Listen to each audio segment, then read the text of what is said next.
रामलीला में जब हम भगवान राम की कथा देखते हैं तो एक बहुत ही महत्वपूर्ण प्रसंग आता है जिसमें लक्ष्मण जी को शक्ति लगती है। कई लोग इस घटना को सिर्फ एक युद्ध का दृश्य समझते हैं, लेकिन इसके पीछे बहुत गहरा अर्थ छिपा हुआ है। अगर हम इसे ध्यान से समझें तो यह केवल युद्ध की कहानी नहीं है, बल्कि यह जीवन की बहुत बड़ी सीख भी देता है। इसलिए आज हम इसे ऐसे समझेंगे जैसे कोई शिक्षक बच्चों को धीरे धीरे समझाकर पढ़ाता है, ताकि हर व्यक्ति इस बात को आसानी से समझ सके कि आखिर रामलीला में लक्ष्मण को शक्ति क्यों लगी और इसके पीछे क्या कारण था। सबसे पहले हमें यह समझना होगा कि रामायण में लक्ष्मण जी कौन थे। लक्ष्मण भगवान राम के छोटे भाई थे। वे केवल भाई ही नहीं थे, बल्कि भगवान राम के सबसे बड़े सेवक और सबसे बड़े भक्त भी थे। उनका पूरा जीवन भगवान राम की सेवा में ही बीता। जब भगवान राम को वनवास मिला, तब लक्ष्मण जी ने बिना किसी झिझक के तुरंत निर्णय लिया कि वे भी राम जी के साथ वन जाएंगे। उन्होंने अपने सुख सुविधा, अपना घर, अपना राज्य सब कुछ छोड़ दिया। यह बात हमें बताती है कि लक्ष्मण जी का प्रेम और समर्पण कितना गहरा था। वनवास के दौरान लक्ष्मण जी ने हमेशा भगवान राम और माता सीता की रक्षा की। वे रात भर जागकर पहरा देते थे ताकि कोई भी खतरा उनके पास न आ सके। इसीलिए कहा जाता है कि लक्ष्मण जी ने 14 साल तक सही से नींद भी नहीं ली। उन्होंने अपने जीवन का हर पल अपने बड़े भाई की सेवा में लगा दिया। अब हम उस घटना तक पहुंचते हैं जहां लक्ष्मण जी को शक्ति लगती है। यह घटना लंका के युद्ध के दौरान होती है, जब भगवान राम की सेना और रावण की सेना के बीच बहुत बड़ा युद्ध चल रहा था। उस समय रावण का बेटा मेघनाद, जिसे इंद्रजीत भी कहा जाता था, बहुत ही शक्तिशाली योद्धा था। उसने कई बार देवताओं को भी हराया था। वह मायावी युद्ध करता था, यानी वह अपनी शक्ति से अचानक गायब हो जाता था और फिर अचानक हमला कर देता था। युद्ध के दौरान मेघनाद ने एक बहुत ही शक्तिशाली अस्त्र का प्रयोग किया जिसे शक्ति अस्त्र कहा जाता है। यह अस्त्र बहुत ही खतरनाक था और जिसे लगता था वह गंभीर रूप से घायल हो जाता था। मेघनाद ने यह अस्त्र लक्ष्मण जी पर चलाया। जब वह शक्ति लक्ष्मण जी को लगी, तब वे युद्धभूमि में बेहोश होकर गिर पड़े।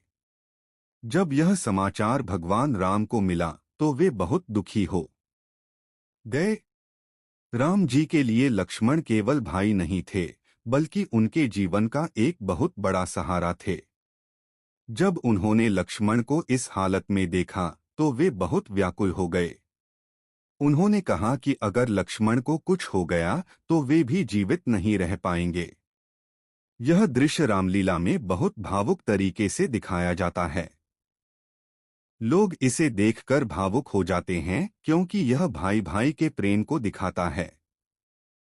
लेकिन अब सबसे बड़ा सवाल यह आता है कि आखिर लक्ष्मण को शक्ति क्यों लगी। इसका पहला कारण यह था कि युद्ध में हर योद्धा को अपनी परीक्षा देनी पड़ती है। रामायण केवल भगवान की महिमा दिखाने की कथा नहीं है, बल्कि यह जीवन के संघर्ष को भी दिखाती है। लक्ष्मण जी बहुत महान योद्धा थे, इसलिए उन्हें भी युद्ध में कठिन परीक्षा से गुजरना पड़ा। दूसरा कारण यह है कि यह घटना हमें यह सिखाती है कि जीवन में सबसे महान और शक्तिशाली व्यक्ति भी कभी-कभी मुश्किल में पड़ सकता है। इसका मतलब यह नहीं है कि वह कमजोर है, बल्कि यह जीवन का हिस्सा है। लक्ष्मण जी जैसे महान योद्धा भी शक्ति अस्त्र से घायल हो गए, लेकिन बाद में वे फिर ठीक हो गए और युद्ध में वापस आए।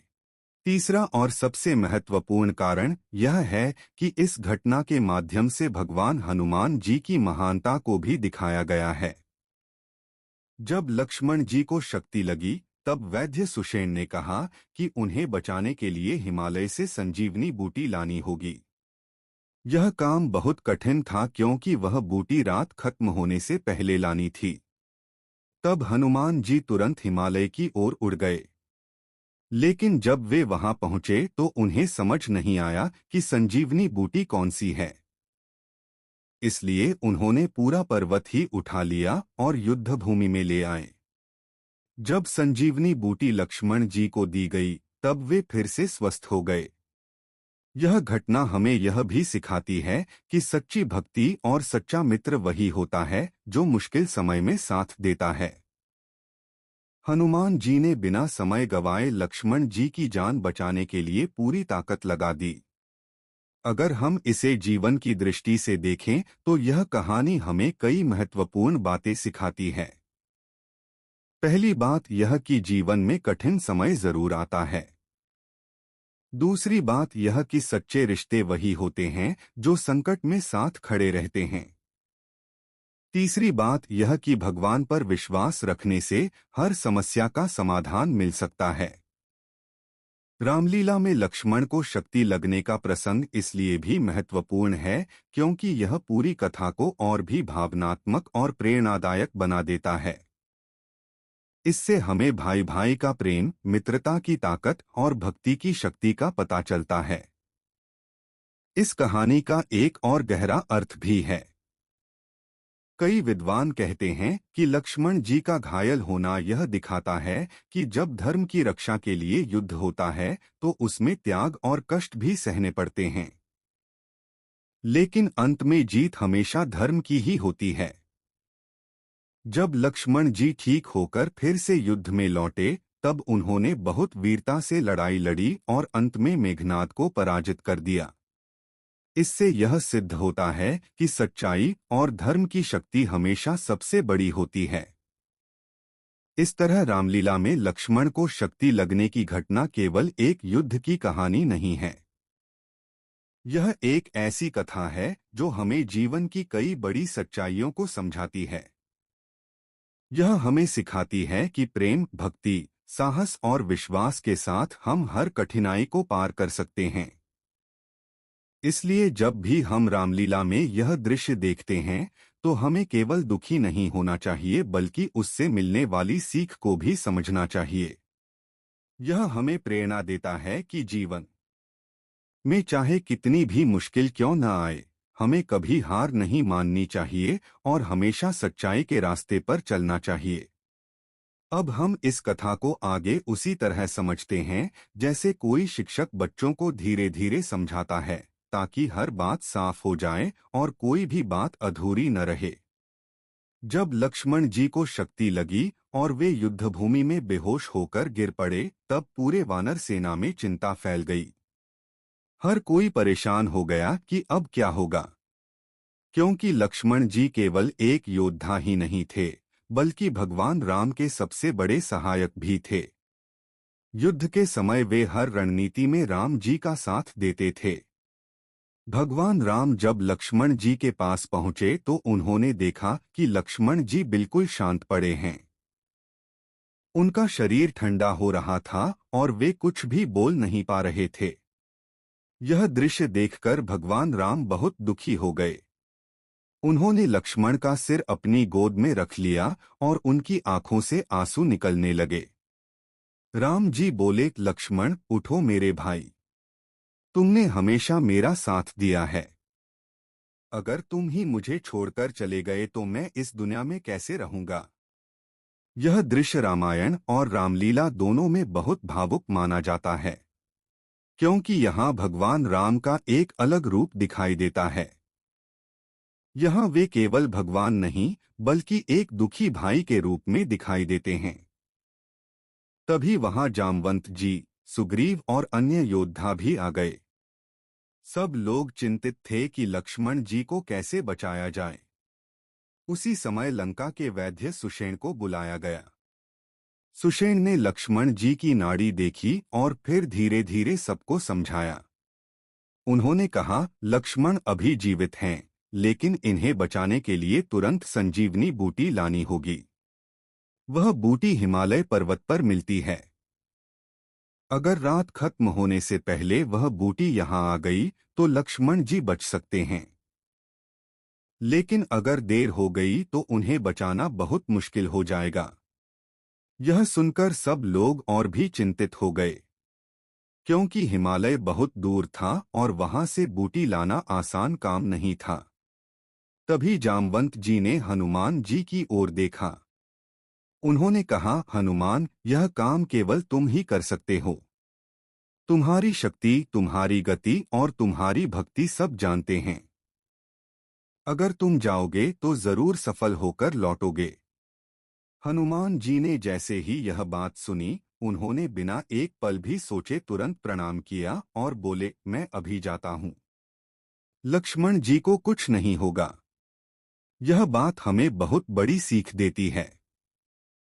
जब भी हमारे सामने कोई बड़ी समस्या आती है, तो हमें डरना नहीं चाहिए बल्कि साहस के साथ उसका सामना करना चाहिए।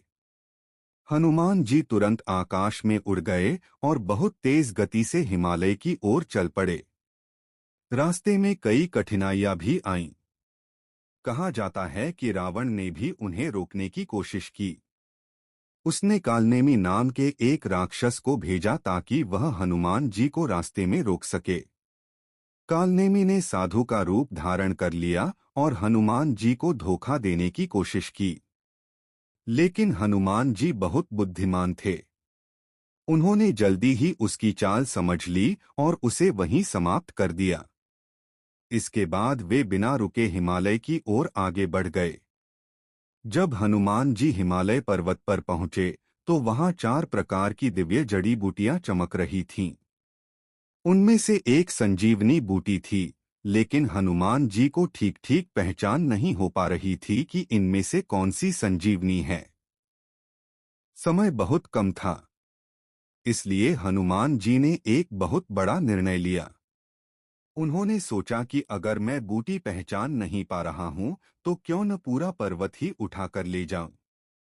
फिर क्या था, हनुमान जी ने अपनी शक्ति का प्रयोग किया और पूरा पर्वत ही उठा लिया। यह दृश्य बहुत अद्भुत था। आकाश में एक वानर पर्वत उठाकर उड़ रहा था। नीचे धरती के लोग आश्चर्य से यह दृश्य देख रहे थे। जब हनुमान जी पर्वत लेकर वापस युद्धभूमि में पहुंचे, तब वैद्य सुषेण ने तुरंत संजीवनी बूटी निकालकर उसका उपयोग किया। जैसे ही वह औषधि लक्ष्मण जी को दी गई, धीरे धीरे उनके शरीर में हलचल होने लगी। कुछ ही समय में लक्ष्मण जी ने आंखें खोल दीं। यह देखकर सब लोग बहुत खुश हो गए।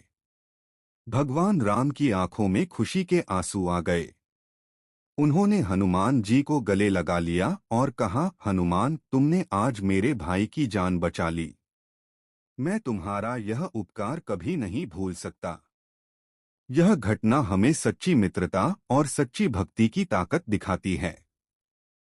अब लक्ष्मण जी पूरी तरह स्वस्थ हो गए थे, लेकिन उनके मन में एक बात थी। उन्हें याद था कि मेघनाद ने छल से उन पर हमला किया था। इसलिए उन्होंने निश्चय किया कि अब वे युद्ध में पूरी ताकत से लड़ेंगे। इसके बाद एक और बड़ा युद्ध हुआ, लक्ष्मण और मेघनाद के बीच। मेघनाद बहुत शक्तिशाली योद्धा था। उसने कई प्रकार की मायाएं रचीं। कभी वह अचानक गायब हो जाता, कभी आकाश से हमला करता। लेकिन लक्ष्मण जी भी कम वीर नहीं थे। उन्होंने धैर्य और साहस के साथ युद्ध किया। आखिरकार एक समय ऐसा आया जब लक्ष्मण जी ने अपने दिव्य अस्त्र का प्रयोग किया।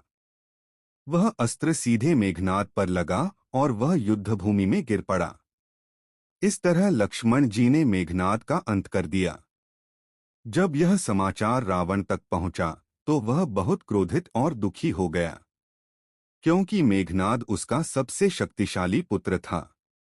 लेकिन यह भी धर्म की जीत थी, क्योंकि मेघनाद अधर्म की ओर से लड़ रहा था। इस पूरी कथा से हमें कई महत्वपूर्ण सीख मिलती है। पहली सीख, भाई का प्रेम सबसे पवित्र होता है। राम और लक्ष्मण का रिश्ता इसका सबसे बड़ा उदाहरण है। दूसरी सीख, सच्चा मित्र वही होता है जो कठिन समय में साथ दे। हनुमान जी ने यह साबित किया। तीसरी सीख, जीवन में कितनी भी बड़ी समस्या क्यों न आए, अगर हम धैर्य और विश्वास बनाए रखें तो समाधान जरूर मिलता है। चौथी सीख, धर्म और सच्चाई की जीत हमेशा होती है। रामलीला में लक्ष्मण को शक्ति लगने का प्रसंग इसलिए इतना प्रसिद्ध है क्योंकि यह केवल एक युद्ध का दृश्य नहीं है, बल्कि यह प्रेम, त्याग, भक्ति और साहस की कहानी है। जब भी हम रामलीला में यह दृश्य देखते हैं तो हमें याद रखना चाहिए कि यह हमें जीवन जीने की सही राह भी दिखाता है। इसलिए कहा जाता है कि रामायण केवल एक धार्मिक कथा नहीं है, बल्कि यह जीवन की सबसे बड़ी शिक्षा देने वाली पुस्तक भी है। और यही कारण है कि हजारों साल बाद भी लोग रामलीला देखते हैं, रामायण पढ़ते हैं और भगवान राम, लक्ष्मण और हनुमान जी से प्रेरणा लेते हैं। जब लक्ष्मण जी संजीवनी बूटी से ठीक हो गए और उन्होंने फिर से अपनी आंखें खोलीं, तब पूरा युद्ध क्षेत्र जैसे खुशी से भर गया। वानर सेना जो कुछ समय पहले बहुत दुखी थी, अब जोर जोर से जयकारे लगाने लगी। सब लोग कहने लगे, जय श्री राम, जय लक्ष्मण, जय हनुमान। भगवान राम ने अपने छोटे भाई लक्ष्मण को उठाकर गले लगाया। उस समय राम जी की आंखों में खुशी के आंसू थे। उन्होंने मन ही मन भगवान को धन्यवाद दिया कि उनके प्रिय भाई को जीवन मिल गया। बच्चों, यहाँ हमें एक बहुत बड़ी बात समझनी चाहिए। जीवन में जब हमें कोई अपना मिल जाता है जो हमारे लिए इतना महत्वपूर्ण होता है, तब हम समझ पाते हैं कि रिश्तों की कीमत क्या होती है। राम और लक्ष्मण का रिश्ता केवल भाई भाई का नहीं था, बल्कि गुरु शिष्य, मित्र और सेवक स्वामी जैसा भी था। लक्ष्मण जी ने अपने बड़े भाई की सेवा को ही अपना धर्म मान लिया था। लक्ष्मण जी ने जब आंखें खोलीं तो सबसे पहले उन्होंने भगवान राम को देखा। उन्होंने धीरे धीरे उठकर राम जी के चरणों को छू लिया। राम जी ने उन्हें रोक लिया और कहा, लक्ष्मण, तुम मेरे भाई हो, मेरे चरण क्यों छूते हो? तब लक्ष्मण जी ने विनम्रता से कहा, प्रभु, आप मेरे बड़े भाई ही नहीं, मेरे लिए भगवान के समान हैं। आपकी सेवा करना ही मेरा सबसे बड़ा कर्तव्य है। यह सुनकर वहां उपस्थित सभी लोग भावुक हो गए। अब युद्ध फिर से शुरू होना था, क्योंकि रावण की सेना अभी भी बहुत बड़ी थी और युद्ध समाप्त नहीं हुआ था। लक्ष्मण जी के स्वस्थ होने के बाद वानर सेना का उत्साह और भी बढ़ गया। सबको लगा कि अब जीत निश्चित है। लेकिन बच्चों, युद्ध केवल ताकत से नहीं जीता जाता, उसमें बुद्धि और धैर्य भी चाहिए होता है। रावण बहुत चालाक और शक्तिशाली राजा था। उसने कई तरह की योजनाएं बनाई थीं। लक्ष्मण जी ने निश्चय किया कि अब वे युद्ध में पूरी शक्ति से लड़ेंगे और अधर्म का अंत करेंगे। उनके मन में एक ही उद्देश्य था, माता सीता को रावण के बंधन से मुक्त कराना और धर्म की विजय कराना। कुछ समय बाद फिर से एक बड़ा युद्ध हुआ। इस युद्ध में लक्ष्मण जी ने अपनी वीरता का अद्भुत परिचय दिया। उन्होंने कई राक्षसों को पराजित किया। उनकी धनुष की टंकार पूरे युद्ध क्षेत्र में गूंजने लगी। वानर सेना भी पूरी ताकत से लड़ रही थी। अंगद, नल, नील, सुग्रीव और जामवंत जैसे वीर योद्धा राक्षसों से मुकाबला कर रहे थे। हर तरफ युद्ध की आवाजें सुनाई दे रही थीं। आखिरकार वह समय आया जब भगवान राम और रावण आमने सामने आ गए। यह युद्ध बहुत ही भयानक था। दोनों ही बहुत शक्तिशाली थे। रावण के पास कई दिव्य अस्त्र थे और वह बहुत बड़ा विद्वान भी था। लेकिन भगवान राम धर्म के पक्ष में थे, इसलिए अंत में विजय उन्हीं की होनी थी। राम जी ने बहुत साहस और धैर्य के साथ युद्ध किया। उन्होंने कई बार रावण के अस्त्रों का सामना किया। अंत में उन्होंने ब्रह्मास्त्र का प्रयोग किया जो सीधे रावण के हृदय में लगा। रावण युद्धभूमि में गिर पड़ा। इस तरह अधर्म का अंत हुआ और धर्म की विजय हुई। जब रावण का अंत हुआ तो पूरा आकाश जय श्री राम के नारों से गूंज उठा। देवताओं ने भी फूलों की वर्षा की। सभी लोग बहुत खुश हुए क्योंकि एक बहुत बड़ा अन्याय समाप्त हो गया था। इसके बाद भगवान राम माता सीता को वापस लेकर अयोध्या लौटे। वहां उनका भव्य स्वागत हुआ और उनका राज्याभिषेक किया गया। अब बच्चों, अगर हम इस पूरी कहानी को ध्यान से समझें तो हमें कई महत्वपूर्ण बातें सीखने को मिलती हैं। पहली बात, सच्चे रिश्ते बहुत कीमती होते हैं। राम और लक्ष्मण का प्रेम हमें यह सिखाता है कि भाई भाई के बीच प्रेम और विश्वास कितना जरूरी है। दूसरी बात, सच्चा मित्र वही होता है जो कठिन समय में साथ दे। हनुमान जी ने यह साबित किया। तीसरी बात, जीवन में चाहे कितनी भी बड़ी कठिनाई क्यों न आए, हमें कभी हार नहीं माननी चाहिए। चौथी बात, हमेशा सच्चाई और धर्म का साथ देना चाहिए क्योंकि अंत में जीत उसी की होती है। रामलीला में लक्ष्मण को शक्ति लगने का प्रसंग इसलिए बहुत प्रसिद्ध है क्योंकि यह हमें भावनाओं, रिश्तों और साहस का महत्व समझाता है। जब भी लोग रामलीला देखते हैं और यह दृश्य आता है तो हर व्यक्ति भावुक हो जाता है, क्योंकि इसमें भाई का प्रेम, मित्र की भक्ति और भगवान की कृपा सब कुछ एक साथ दिखाई देता है।